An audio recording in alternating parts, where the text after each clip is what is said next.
Sa libo-libong dumalo sa town hall, isa ang mangingisdang si Carlo Montehermoso sa mga mapalad na nakapagtanong sa mga kandidato.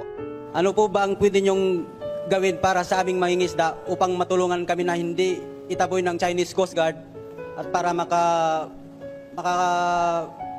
pamingwit kami ng mabuti na mapayapa?